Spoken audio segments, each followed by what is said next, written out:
Be a part of the force that powers truth in journalism. Your support helps to combat false media. Cash App NNV News. The nation must acquire land. Production of food, clothing, and shelter. Freedom is independent agriculture. Farming is the engine of the nation. Greetings, this is Rosalind Parks with National Network View.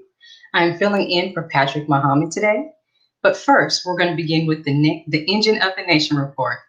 Greetings, this is Crystal X with National Network View. 4 Nebraskans diagnosed with non-Hodgkin lymphoma filed a lawsuit against Monsanto in federal court this month. The plaintiffs, who all work in agriculture, say their illnesses were caused by exposure to Monsanto's popular weed killer, Roundup.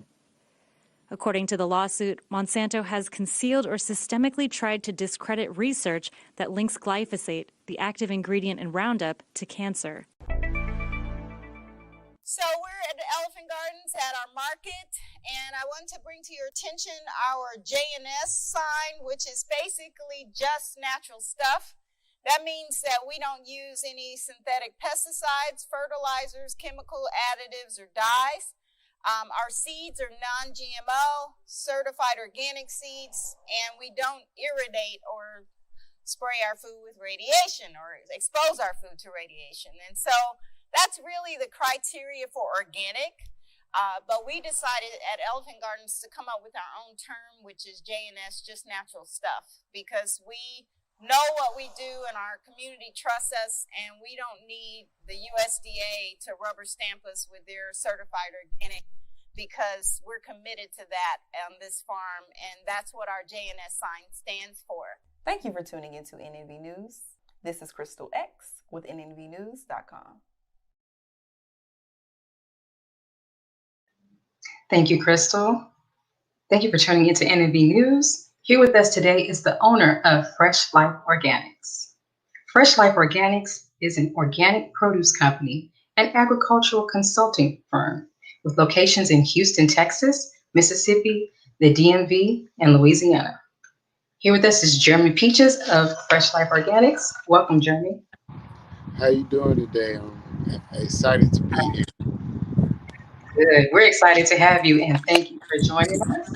So let's get right to it. What inspired you to get into the agricultural space? What inspired me, I would say, is just the history and the ancestry of my family. I like to tell people all the time, it's naturally in me, not on me. So I was born in Greenville, Mississippi, in the Delta, the heartplace of blues, slavery, cotton, a lot of things, soybean. So when I came to the inner city or the major city, urban environment, I would say, I didn't have those opportunities like I did in the country. So just my upbringing in Mississippi and my passion for agriculture and it just being in my blood, that's just my passion, that's my excitement. Good. It sounds good. So with that being your passion, and that being in your family, would you say you studied this? It's 100% natural, or were you mentored at any point in your life, to get started? It was all three. I actually attended Prairie View A&M University for Agriculture, concentration animal science. I was involved in many agriculture programs. I worked for the USDA, NRC, Forest Service, as well as DuPont, Fortune 500 companies per se. So I've had an extensive background in agriculture, especially for the last 10 years. And so just also, like I said, the natural genes that I have just come, from agriculture, from those backgrounds. Is what I'm starting to learn or realize. But I have all those experiences. I'm sure those experiences have kind of helped facilitate what you're doing now. Those are some heavy names that you throw out there. With that being said, what are some of your challenges that you face now or face as you were getting started either in your space or while you were at those different companies learning along the way? Right. Two of the biggest challenges I think I've always faced is uh, climate, weather, things of those natures. Sorry for the animals in the background. Um, and also, I would say just being young and being able to be dominant in the agriculture field as predominantly, not African American or, older individuals, being a millennial, 28 years old and, being in the English industry for the last 10 years, so I've been younger. I faced many adversities, but I think that's actually what kind of fuels it and made me want to, do different things or things that's outside of the box. All right. And you did mention that you were young. With your age, how have you been able to grow and have so many locations at such a young age? You expanded, it seems fairly quickly. 10 years is not a lot of time. So, can you talk to us about the steps you took to expand? And do you plan to continue to expand Fresh Life Organics? Yes, it definitely was a process. It didn't come overnight. Actually, these last 2 or 3 years have been the most, hardest and ever, so president in my life.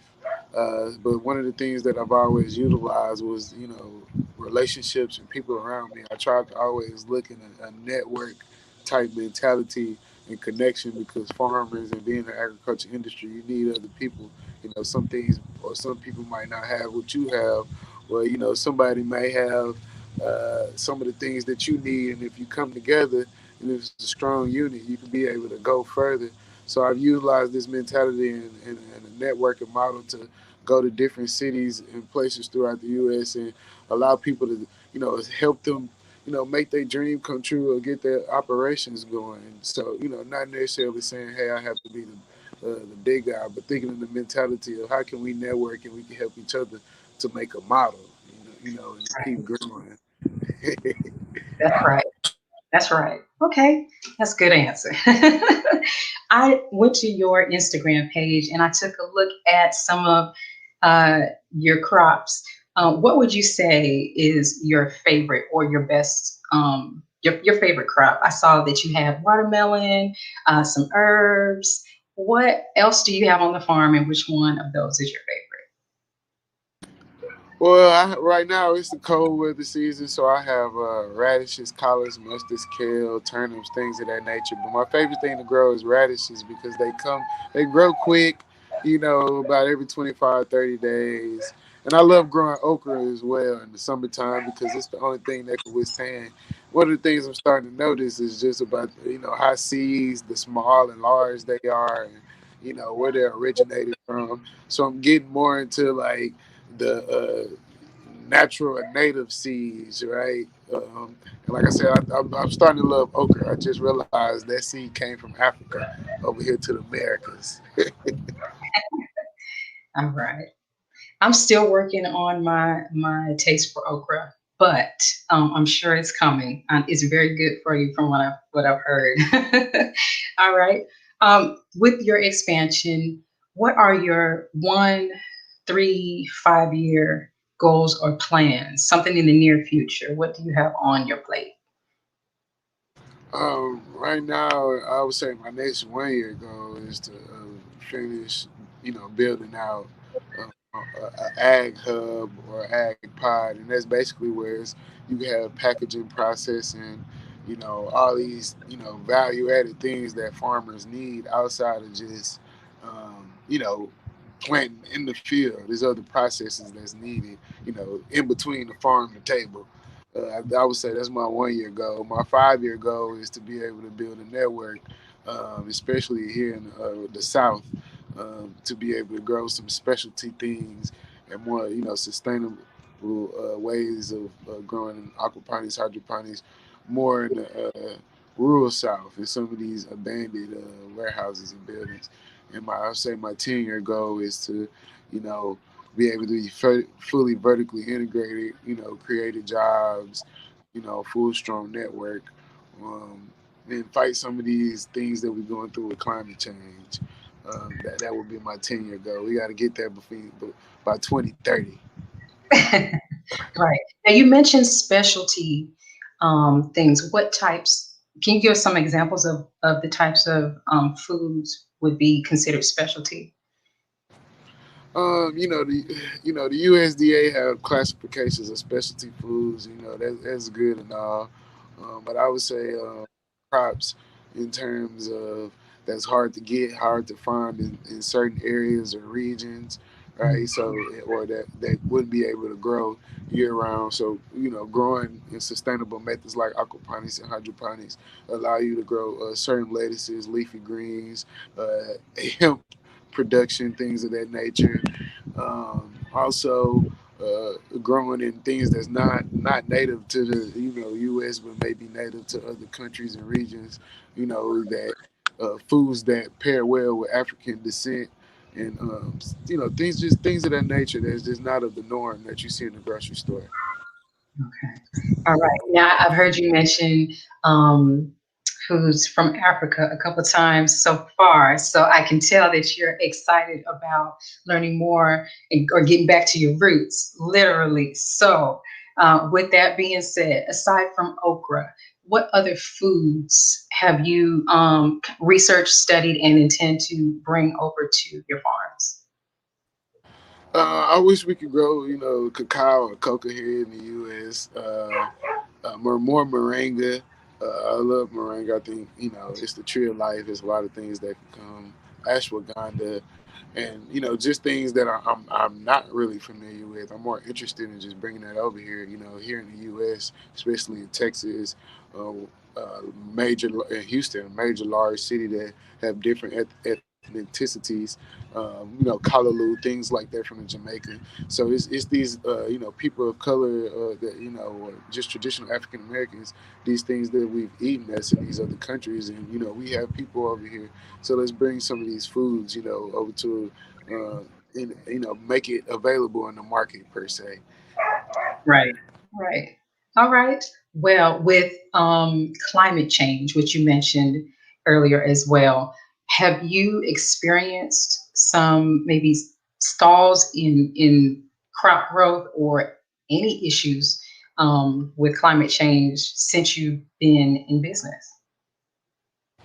Yes, Mother Nature. There's one thing that you can't control. We never, never will, and never. But one thing that we've experienced here is drought. The heat is hot here, in Texas as well. And also we have years with extreme hurricanes, extreme floods. A lot of times that these things been talked about historically. We have certain erosion issues that happens, and also just irregular weather patterns these last 2 to 3 years. That has extremely affected the way we grow in the soil and ground the earth. You know, uh, I can't stress that enough. But also, like I said, that's another reason why we're pushing for more sustainable, enclosed, controlled environment agriculture that not only we could build the industry with, for our people and teach them the technologies, and we be the leader for it, but that we could secure more food for everybody. Right? Everybody have to eat, no matter what race, color, religion, or anything. Just people and on this earth. So, Right. change Okay. plays a huge part in that. Right. You're right. Thank you, Jeremy. We'll have more with you in just a few moments after this. Yes, ma'am. Be a part of the force that powers truth in journalism. Your support helps to combat false media. Cash App NNV News. Greetings. This is Tarika Shakir Muhammad with National Network View. This week's Final Call cover story headline reads, "Can a new civil war be averted?" As America's new president, Joe Biden, takes office, angry supporters of Donald Trump and other factions of dissatisfaction inside the United States are threats to the country. To read more, subscribe to FinalCallDigital.com and tune in to Final Call Radio. This is Tarika Shakir Muhammad with the NNVnews.com Final Call cover story.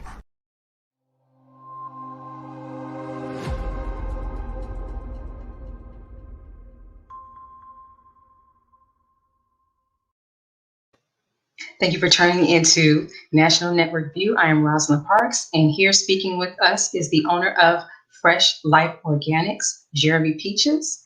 Jeremy, again, thank you for joining us. I want to ask you a couple more questions about Fresh Life Organics and things coming in the future. So first, if you had an open checkbook, Yes. what are some of the things that you would purchase with those funds?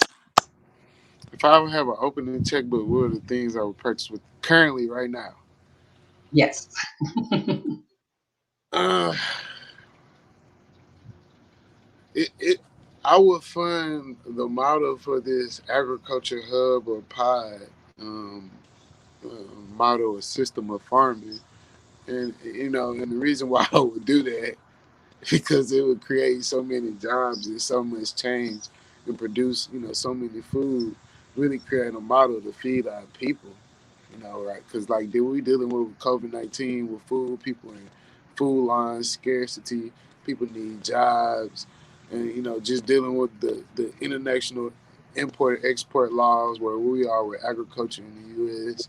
It would just create so much change, in the environment for the people that's around me, and it's so much failing infrastructure in the U.S. and in the rural South, and in these times for people. Like I'm really right now, I'm focused on growing as much food anywhere, everywhere, and building a system and a model for my people, with my people. And so if I had a big check, that would be the first thing it would go to. Definitely to grow some more food and develop some more land. Well, with those locations, you have, I think it's 4 locations. You have Houston, Texas, Mississippi, the DMV area, as well as Louisiana. Where are you looking to expand next? Do you have a location already set out, or is that something that you're still working on finalizing? No, right now I'm pretty, steadfast in like what we're doing because Fresh Life Organic not only farms and grows food, in Houston and in other places as well, but we're agriculture consultants and we provide services for companies, landowners, organizations in these different places, cities, and towns. So where we are now in terms of expanding services and technical expertise. Um, that will forever go on. But in terms of growing food, I think we, have enough land to kind of maximize and optimize. But it's one place in the rural South in Bastrop, Louisiana, where I think I would love to, grow a lot of food. Uh, so I'm working on Oh, that. all right, we're waiting for it. Okay. What are some of the myths you would like to dispel about farming? I know us city folks like me may not know is much more than what we see on TV. So, what are some of the myths that you've come across and would like to dispel about? Oh, the first myth I like to dispel about farming that comes from the public or mass media. Not to say it was you all, but it's that farming is a predominantly you're older a white man with overalls on a tractor and you talk and speak our country like I'm 27, 28 years old. I farm. I wear my tennis shoes when I'm farming. I still listen to music. So farming is not that. I would say the second thing is yes, farming is hard work, but it's so many different pieces to farming and just agriculture. Period. It doesn't necessarily have to do with just sows, cows, plows, and on the tractor. Like it's agriculture communications, so many pieces, technology, agriculture engineering that you can get into, agripreneur, which I kind of classify myself as. Um, and I would say the third myth I would dispel is, which I wouldn't necessarily call it a myth. Is just I would say for African Americans or blacks, farming has always been looked at in a lot of negative lights from slavery to the prison to pipeline, prison labor, which is very much true. It's 400 years since they brought us here to do agriculture. 40 acres in a mill. We right back here again in 2020, 2021 to the mark, to the date. So, is for African Americans or people of color, like this, we're from the earth. We have a close connection. So I think, for us to get back connected with in our generation, it is something that's naturally from us. That's not a myth. Right. It's a fact.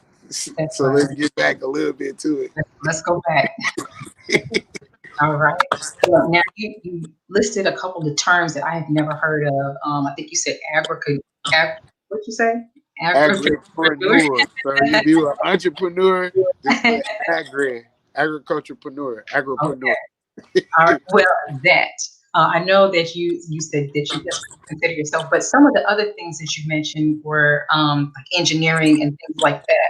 So was that information that you came across in your previous roles at like DuPont and the other companies that you worked with, or what other job titles? Maybe some information about job titles or just fields that you could share with us in case some of our viewers want to begin to look into that. You have food scientists. You have you have agriculture professors. You have people who do quality assurance in agriculture. Like I said, you have people who create apps, agriculture-based apps. So agriculture, even when you go to Washington D.C. at the train station, you say agriculture is the basis of human life in the U.S. per se. So agriculture can be paired and used for everything. Like people was doing agriculture and farming there. So it's just figuring out like what are the things within any industry that connects to agriculture, right? So like when I say agriculture communication, they have journalists, they have blog artists. It goes wide. Then you have all these specialty areas within ag, like again, this new sustainable or futuristic ag that they don't even have titles to it. So it can be broad, but I think as long as it connects within the agriculture industry, farming, and garden, ranching, food production, or horticulture, there's some kind of space where you need lawyers to do agriculture business that only does ag law dealing with land. I think I've seen some people on Instagram that handle cases and things of that nature. So ag is everywhere and it's here. All right. Well, I'm glad you said that and shared with us some of those different areas because, like you said, that myth. One of the things that most of us think about when we think about farms is all that hard work, getting your hands dirty, getting your pants dirty. But I would have never thought about an agricultural app. So coding is huge, and a lot of our young folks are getting into that. So I am glad that you shared that. That's one. I would assume probably a real small niche that someone could really tap into. Coding for an agricultural app. Yeah. Okay. Thank you for that. All right. Well, I do still have a couple more questions for you, if that's all right. All right. All right. Where can people go to find out more about Flow? I know you're on social media. Do you have your, a website? Is your farm a teaching farm? Do you bring people in to teach? Can you talk to us a little bit about, how they can find out more about you? Yes. So I do a lot of things, not just with Fresh Life Organics, but the best way to contact me is through FreshLifeHTX.com. Again, FreshLifeHTX.com. We're on Facebook and Instagram at Fresh Life Organic or Fresh Life Organic Flow, YouTube as well. You can just inbox us, send us a message at FreshLifeOrganicFlow@gmail.com, and we'll just respond. With any agriculture, support or technique or food that you might need. I think we can be able to provide those things for you. All right. Now I see that big stretch of land behind you. Do you have anyone out there helping you with all of that, or are you doing all that by yourself? Yes, no, I don't do everything by myself anymore. Things are starting to change. With many blessings, a lot of responsibility come with it. But I'm blessed to say that a good friend of mine, mentor, Mr. Terry Green, he helps us and assists us as well. My brother, he now recently started growing chickens, providing eggs for the community. So that allows us to kind of cross market and work together to sell more food and produce. So, like I said, I'm more focused on building a network or a system because, if I have the vegetables, he has the eggs and the meat, and that means there's more opportunity, more jobs, more food, and it's all going to come together. Okay. Now, when you sell or when you pull in the crops, and now that you have eggs and chickens, where do you go to sell the produce that you pull in? Are you at just a farmer's market? Do you partner with local supermarkets out in your area to sell your crops? How do you, I guess, how do you make some of your profits? Right. Well, I mean, we have a model that we use because you have marketing and we market, but you have markets. So we sell direct to consumer online or through our neighborhood. People come to our warehouse and they may purchase. So that's direct to consumer. And then you have farmers markets, which is on a weekly or bi-weekly basis, on the weekends. We sell at farmers markets throughout Houston. We also sell to other people who do CSAs or distribution models. And we sell to like a small or to mid-sized wholesaler that may sell to restaurants and things of that nature. So, and again, we're starting to get it more in a co-op or networking model to where we're pooling our resources with other farmers and gardeners to sell all our produce together throughout these networks. So,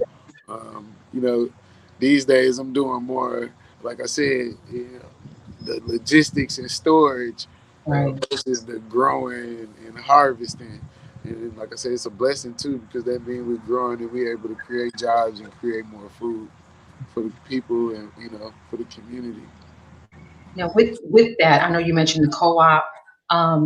Do you face any challenge at all with some of the big name fresh produce shops? There are some chains out there that Yeah.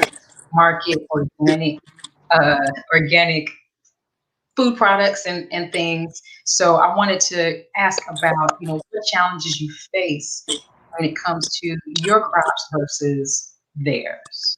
I mean, the challenges I face is one, is dirt cheap, but when certain dirt cheap, that doesn't mean that it's good.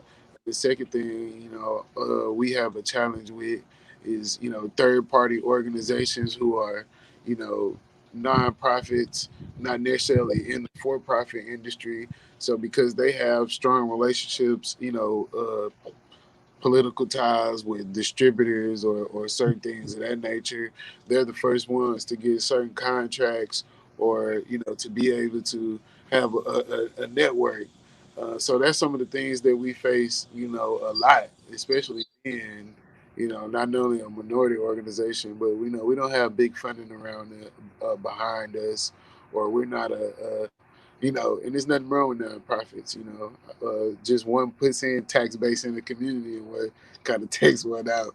So that's what we deal with in Houston because we have bigger organizations that get most of the government funding, the state funding, and have all the relationships. Uh, so that's a big challenge that we face, and also with the food system crash when COVID happened. So a lot of import exports and the food supply chain kind of was broken down. So we had to go to alternative models like co-oping, and that's what we've always done, from the beginning of time. So I think we're gonna make it through. We're gonna be resilient, regardless. Regardless if we sell anything, we're gonna have something to eat. Right. Now, you did bring up a good subject to talk about, which is a challenge that you faced, the food shortage when COVID hit. So, can you talk to us about that? I know we heard a little bit about it about it in January, it was rumors, and then by March, a lot of areas were either shut down or in quarantine. So when did that begin for you? And then what challenges did you face? Yeah, you asked the right questions, and I have to be honest. Uh, it was hard, that first week or first 2 weeks because all those markets that I said, the farmers markets, they were closed. The big boys, their system crashed too. That's really who got hit the hardest. The big corporate commercial farms, that's just because they spend millions of dollars, on pesticides, herbicides, fertilizers, all this, bad things. And we're totally organic, 100% organic. We don't add any inputs, so we were able to kind of adjust, and the demand for local was great. And also another thing was that, like I said, most of the lettuce and things we eat in the U.S. or in the eastern part of the U.S. comes from the Salinas Valley in California. So if it's crashed over here, that means the food prices is gonna go up, and certain things you're not gonna be able to get. It's gonna be hard to find. And the borders was closed, so that means everything from outside couldn't come in, and everything in couldn't go out. And the biggest thing that we face is that 80 to 90% of our food that's produced in the United States of America comes from the hands of Hispanic people, and they're shut down at the border. They've been shut down from a border at the year from what happened with our previous president. So you had a total crash and change, in which brings cost to a new system, a new technological system. Amazon owns Whole Foods. You have urban environments where land is sitting and is growing up at a constant rate. So the whole food system is totally changed. It's a new model. You don't even have to go to the grocery store no more. You can order it offline, which is another agriculture job or technology or app that could be utilized. So we face many challenges, but I think that was the blessing. Everything crashing, and 400 years later, it gives us the same people who came here to plant the seed in the ground, to go down, to come up with new ideas and new models to feed our people, just like 400 years ago. We don't need 40 acres and a mule again. We might need a little bit more land. We need a little bit more money. But if we pool our resources and plant the seed, we'll do a lot of great things. Now, I want to talk to you some more about that. You mentioned quite a few things that I want to ask about, but let's take a moment to pause for a quick break. We'll be right back. Yes. Be a part of the force that powers truth in journalism. Your support helps to combat false media. Cash App, NNV News. National Network View was recently banned from the media platform YouTube.com. Within 12 hours, the NNV IT department quickly sprung into action with an independent service system to back NNVnews.com. The nation's news network is now streaming content 24 hours a day, 7 days a week. As we extend gratitude for the believers' financial support through donations, this media activism will not stop. Please continue to be a part of a force that powers truth in journalism. Your support helps to combat false media. Donate to NNV News. This is Clifton Muhammad with National Network View.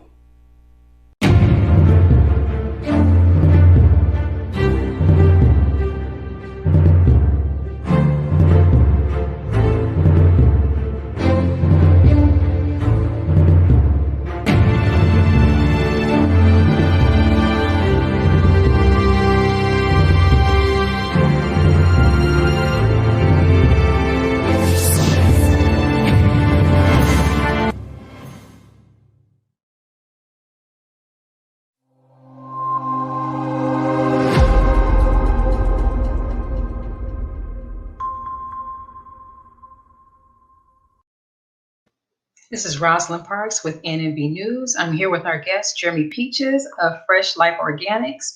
Jeremy is speaking to us about some of the challenges he's faced after the COVID-19 and the quarantine shutdown. Crops, big supermarket chains, everything shut down. What went through your mind when that happened? Did you panic, or were you confident in your model, the new model? What went through your mind when all of this went down?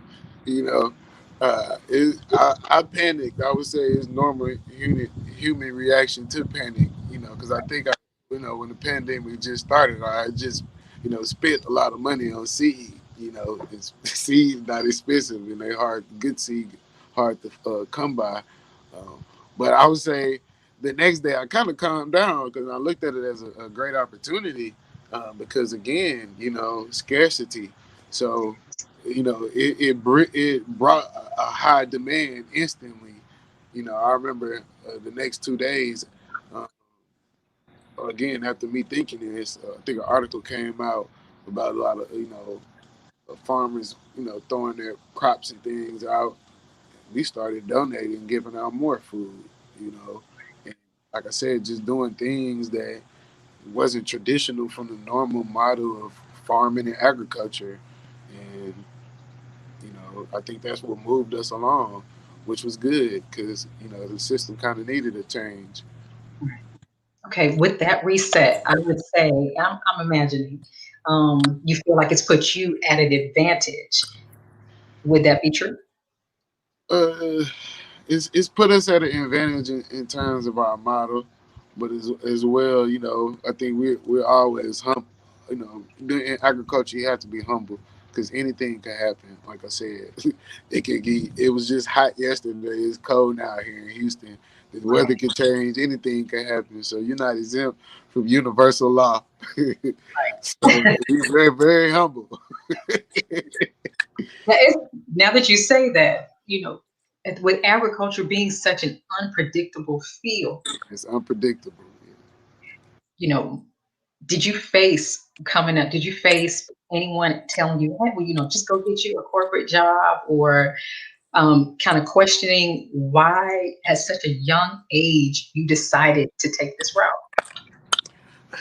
And to really understand my life, I think you kind of have to go back, to my upbringing.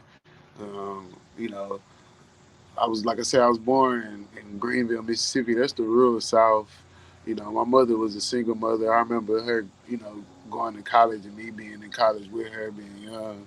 Growing up in Houston, me having certain challenges of going through some things in the neighborhood, in the streets. Not saying that I wasn't intelligent or anything. I was just involved in certain things, that detailed my life in a certain way. And, I had the opportunity to do agriculture or had some men that come in my life and grab me and show me the better way. I bumped my head a few times, but I actually had to figure out what was my passion. And I realized that agriculture was my passion. And then when I didn't realize that it was my passion, I realized that hey, this is an opportunity to make money and to feed myself, to take care of my family. Like so, now I'm looking at it in a totally different light. And I'm realizing that this is a $1 billion-trillion industry. Like money is being made, you know, selling food. Food and water is power. The land is power. And I'm starting to really realize that, hey, that we can do something with this, you know, for the common good and to generate income. In addition to your crops, you did mention that you've expanded to include chicken and eggs. I saw a little something about a horse show.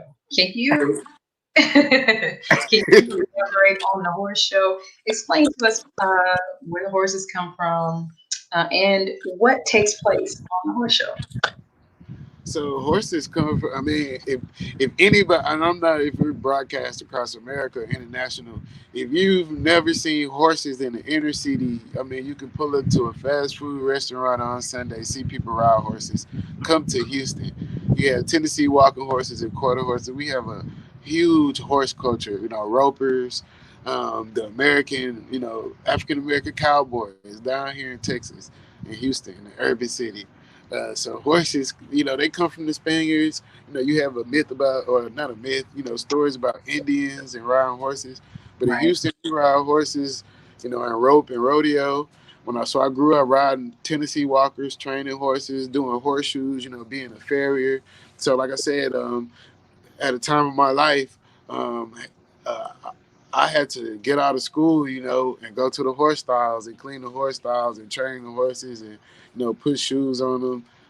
So, you know, horses, what happens at a horse show, they basically judge the horse on his body, his conformation, on the breed, on the color, the way it walk, but also they judge you on your horsemanship, right? So how you look, your clothes, your presentation, and I think it's just Houston and it's Texas culture.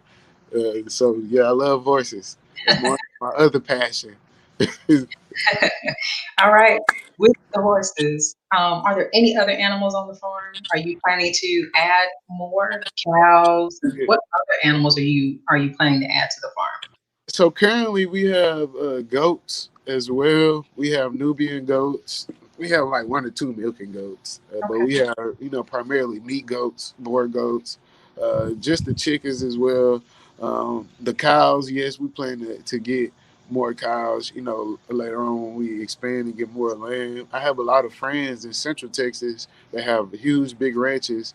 African American ranchers as well, and so I plan to work with them on getting their products sold, their meat sold. And outside of that, I want to get a lot of fish because I love aquaponics. I want to, have a lot of fish, like in tanks and stuff.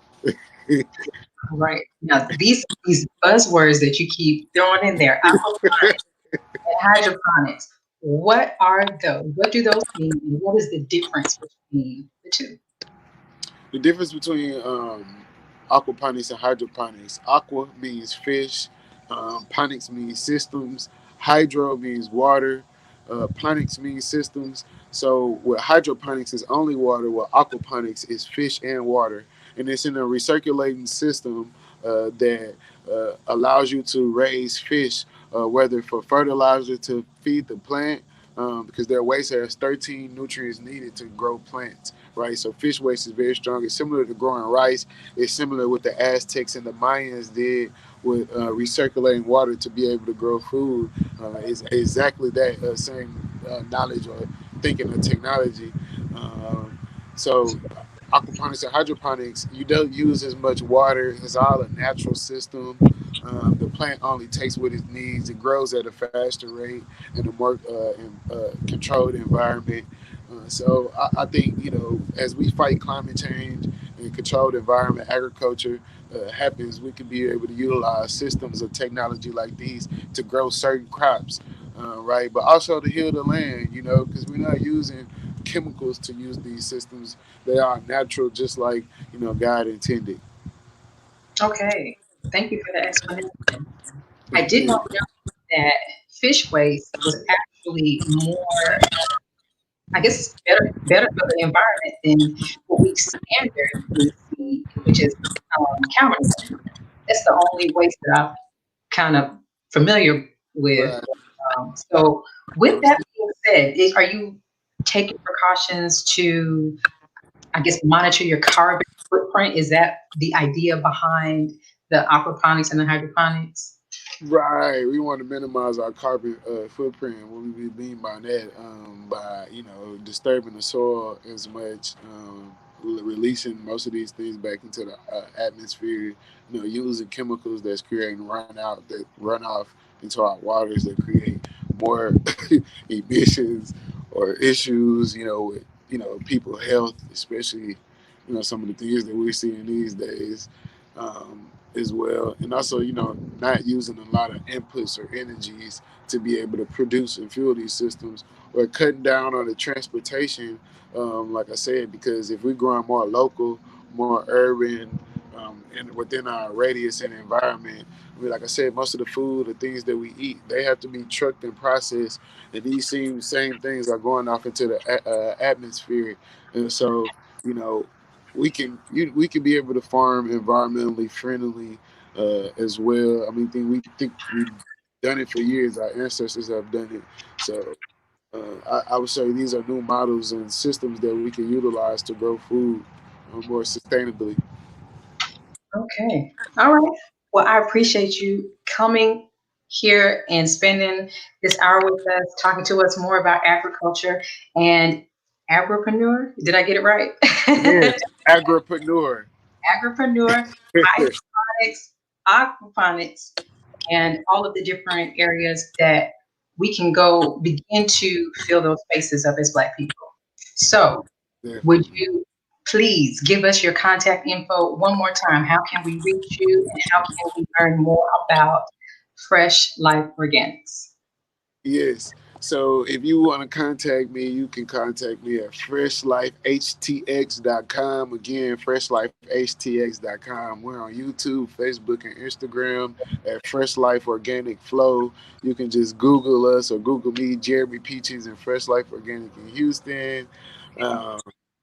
You know, I appreciate y'all. I'm really kind of speechless, and this really means a lot to me. Just because the things that you all do, or the things that the nation do, historically or even currently, throughout our cities and throughout these nations, is such an honor and a blessing. All praise to the Most High. Thank you. All right, thank you, Jeremy. Okay, now we're going to take a quick break. We'll be right back.